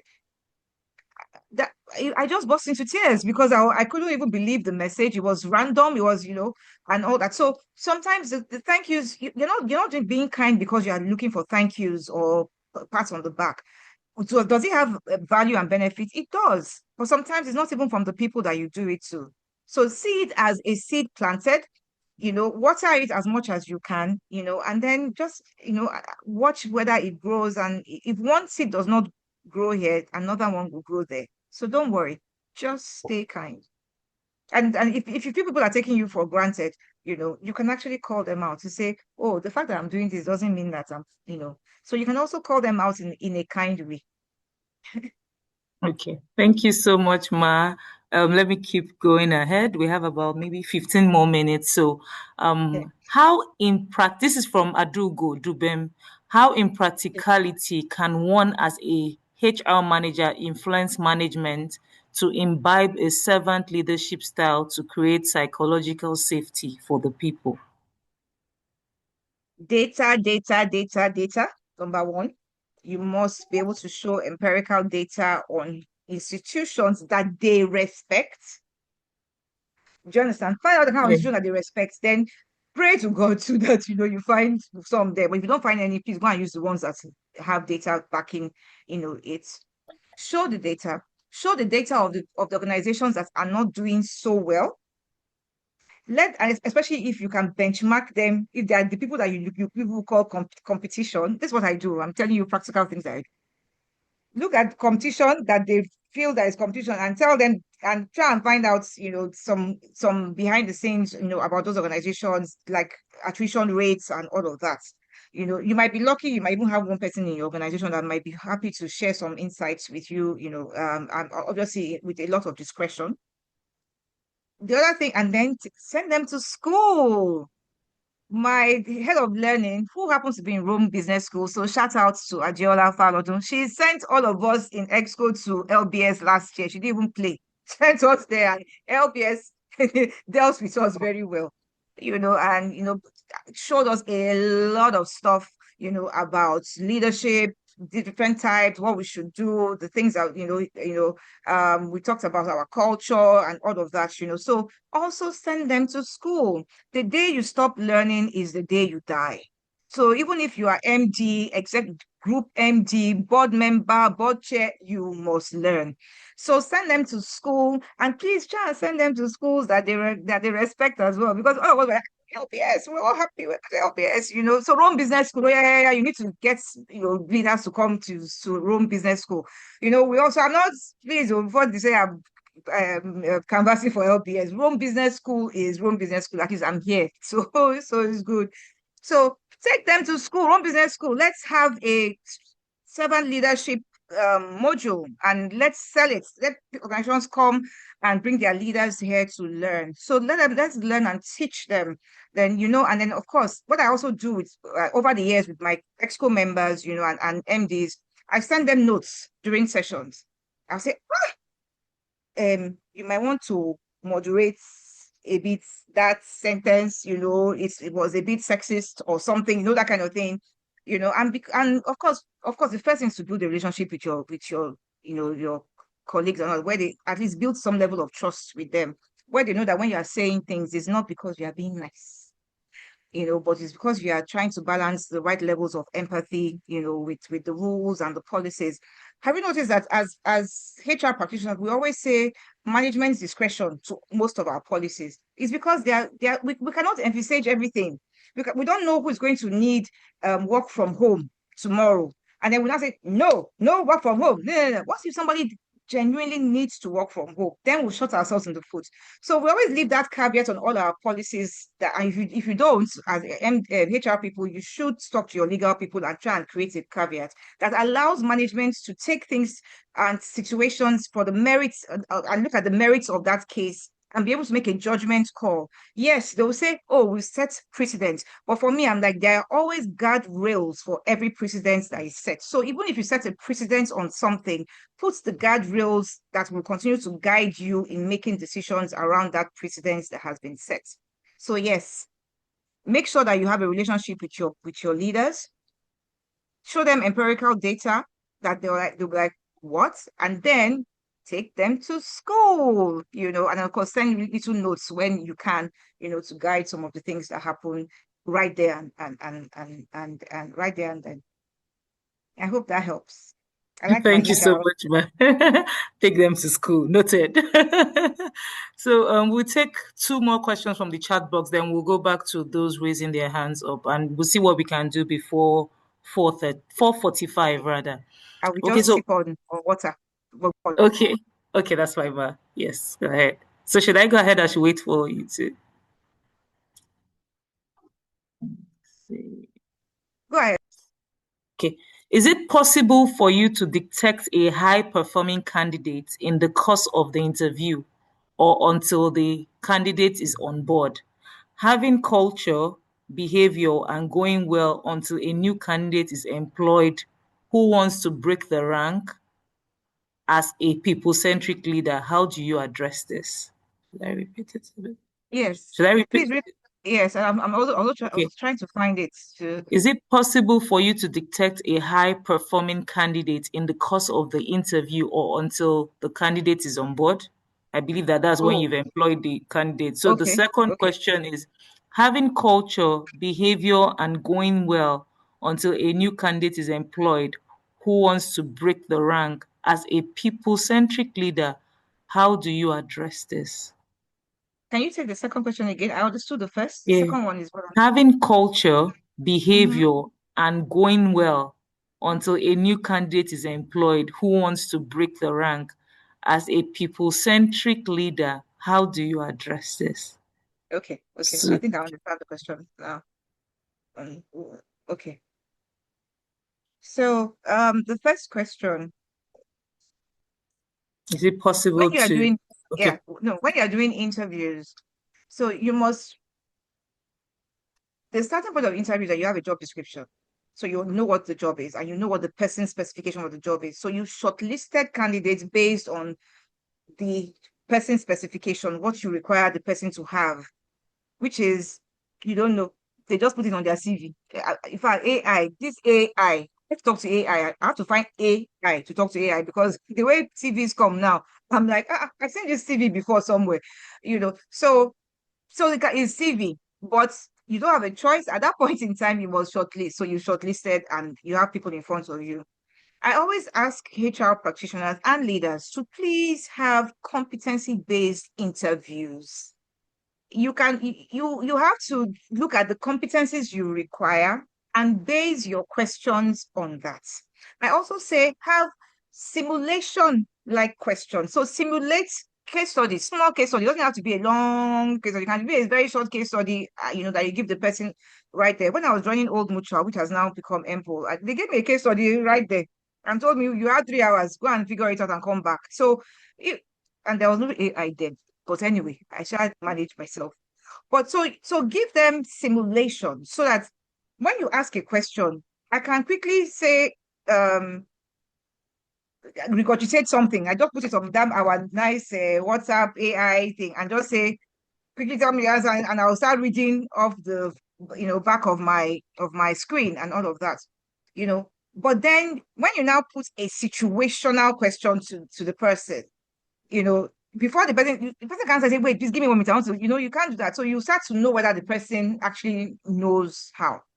But let me also tell you something. Some people can be a bit mischievous and have somebody behind the screen, in their ears. Maybe you don't notice, or whatever, or that, because most time we do online now. So if you don't do online, then it's perfect because obviously you can read the body language properly and all that.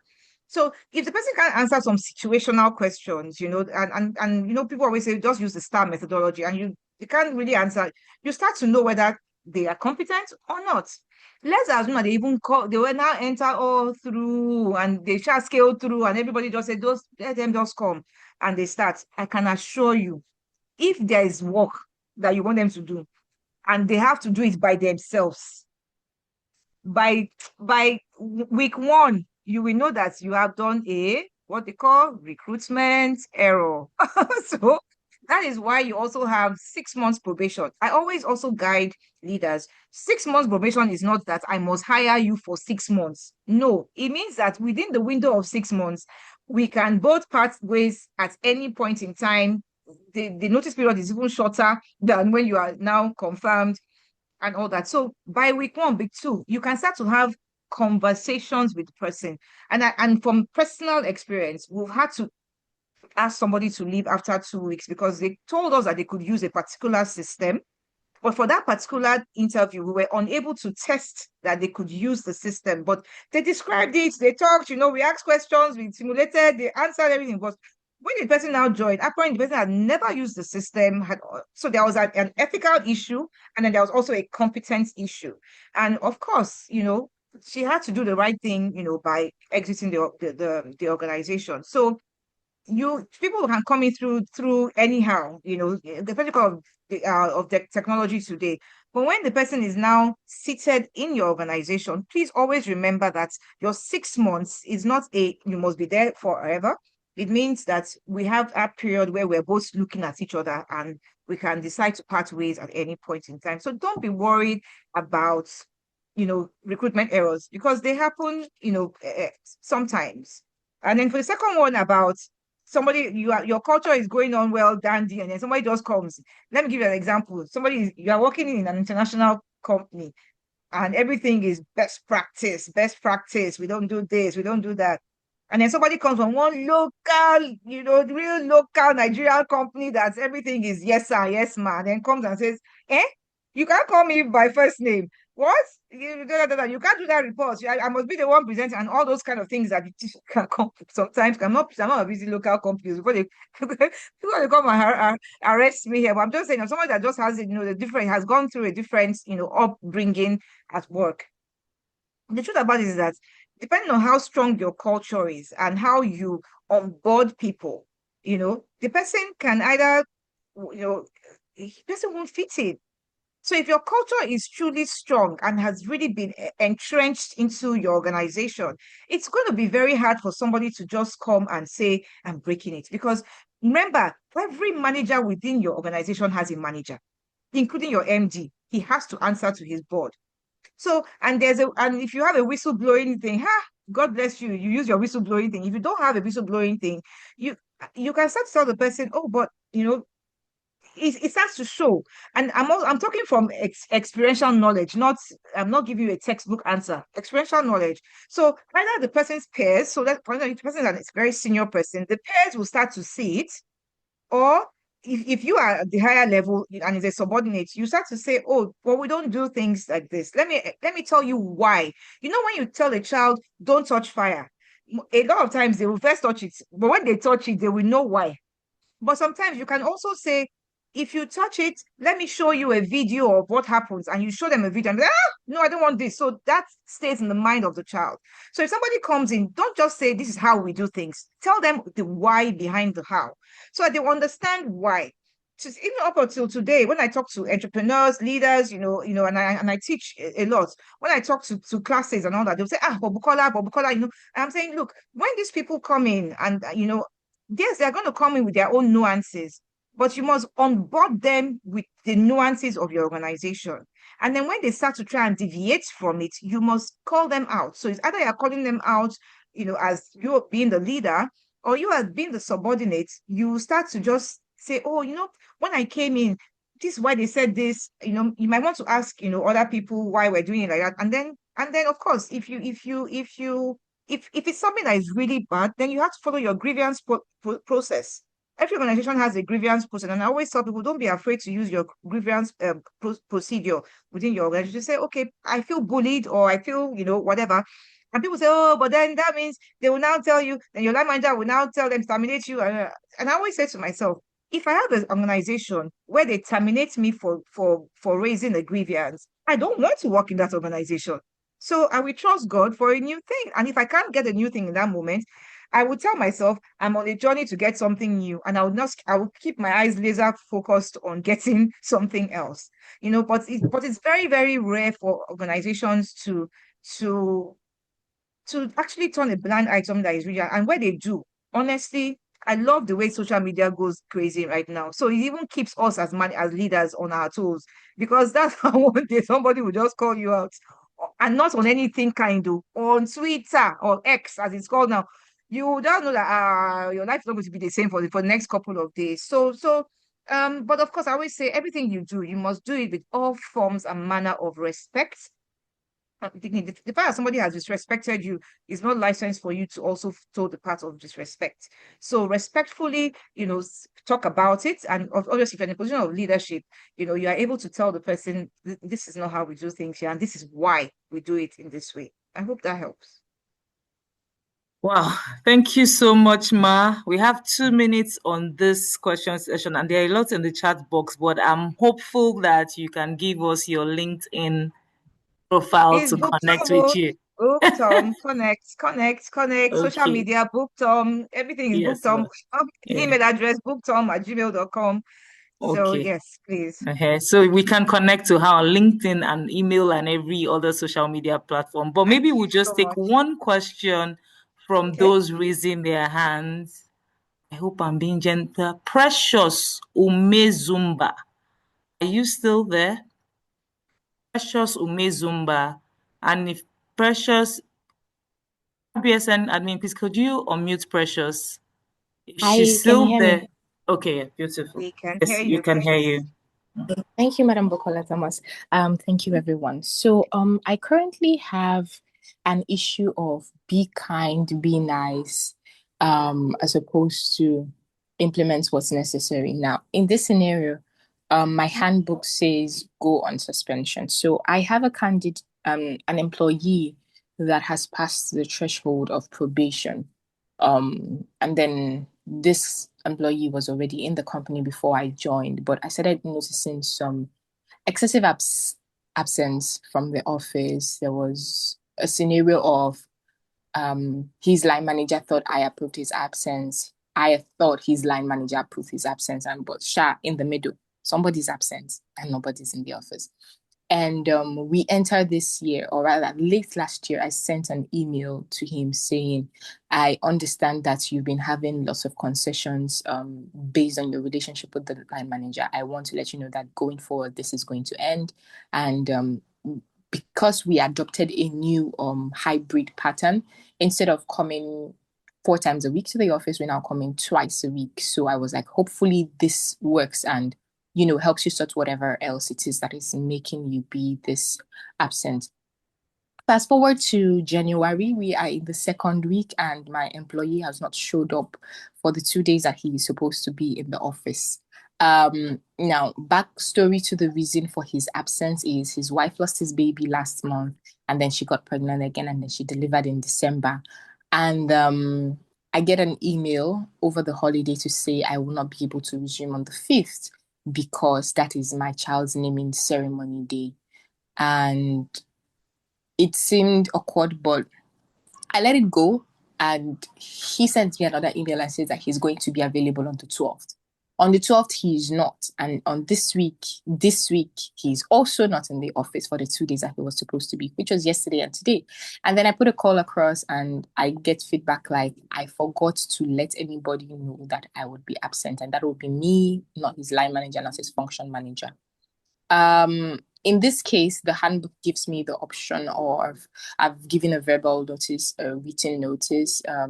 It's between option and suspension and termination. And his line manager is like, I'm full, like it's not something I want to deal with this year, so just deal with it. So I'm at the point where I had reached out to a senior colleague from another company, and he's like, less for him, this person would have been gone last week.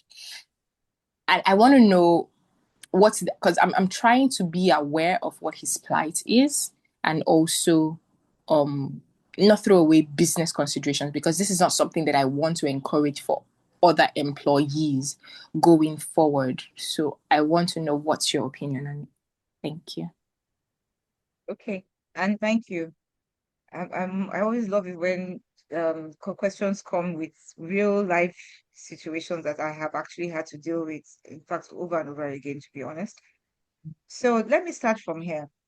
Being kind as a HR leader or as a leader within an organization is through the lens of policy and guidelines. So we're not asking you to be kind or to be considerate or to be empathetic at the expense of the policies. So let's lay the foundation there. So which is why I talked about management discretion sometimes in situations when something comes up and our policy doesn't actually guide us. So we can take a position on it as the expert team, gets the required approvals, and then do something that is maybe out of our policy or deviates from a part of our policy. So let's start there. Absent without leave in most organizations that I know who have proper policies in place is misconduct.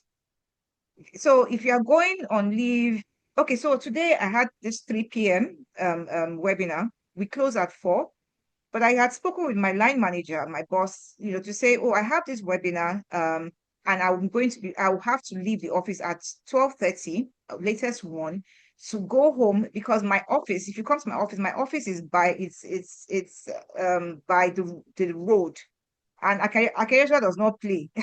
So when they start hooting and pressing horn, not even hooting that we do in Nigeria, it's press horn that we do in Nigeria. When they start pressing horn, my office is as if the tanker is driving through it. So I knew that it would not be appropriate for something like this. So I had taken permission from him to leave the office early. This is me as an executive in my organization, but I still I still have a line manager that I'm accountable to. So I told him, and of course, he knows exactly where I am as I speak. So absent without leave, without permission, is not acceptable. Let me tell you how I feel about it. It's not even policy. It is common sense. If I'm working for someone and I have to be away, even if it's my colleague, oh, I have to go somewhere, or I have to, I'm stepping out to the bank. I'm doing, it's just normal. So talk to us when it's a policy that guides leave. Now you talked about a loss, and honestly, condolences to the family, and we must recognize that. But that's why, as responsible employers, we must have what we call compassionate leave, where people can go on compassionate leave based on serious health challenges of loved ones, however your guardrails are for compassionate leave. So you've also made provision for people who go through things like that to go on leave. Next thing is about my wife put to bed, or I had a baby. Then there is either maternity, and if you don't have paternity now, please, as a responsible organization, and if you know that you're not in the patriarchy, please have paternity leave. At least give those men some time to change the diapers and feed the baby, please. So paternity leave is also there. So he can also exercise his opportunities to take paternity leave. And if there's no paternity leave, then he has to take some of his annual leave to manage, and of course, we all want the baby to be named and to be named nicely. So, but we have guidance and guidelines that guide us. So you take leave. Now, if the person hasn't taken any of those, then the guidelines that you have as an organization on absence without leave, we call it AWOL, has to be put in place. So I always say, okay, the first time offense, maybe there's a genuine reason, but note it. Send an email, note the first time so that you already have a record of it formally. Don't gist it, or formally record it. And then by the time it's second, depending on what your guidelines say, some people's guidelines say it's the second offense that becomes termination or suspension or whatever. Just follow the guidelines. So, but I always say it, please do it with utmost respect and all that. You don't say, I don't care if you lost somebody. No, you can't do that. So for situations like that, where there's a genuine case of loss, you would have the conversation much later to say, this is it, and please, we always want to be there for you. That's why we've provided this leave. We just want to make sure that we know where you are. We're not worried about you. We know exactly. And of course, we can provide the required support you need at this time. So please do it with the sense of duty of care for the individual, not belittling the situation that the person is going through. So even though the person, yes, has just taken off, sometimes that grace period is there that you give the person, because for instance, absent without leave, most organizations don't start counting a sanction from day one. They start counting from like 3, 4, 5, days when it persists. So, but at least have the conversation, with a lot of duty of care. And then there's performance measures. So when somebody has been coming late and he's not actually meeting the KPIs, that's two different conversations, though. Absent without leave is one conversation.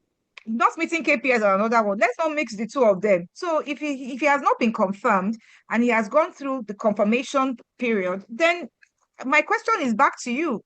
What is your confirmation process? Because if your confirmation process is watertight and it tells you in 5 months, you must start to do an assessment, or in 1 month, whatever your confirmation process is, it kicks in. And so a performance management process is put in place for that situation. And then finally, in everything that we do, we must do it with utmost respect. I don't agree that we should disrespect people or their humanity. So we must look, I have given people termination letters that they left my office feeling empowered.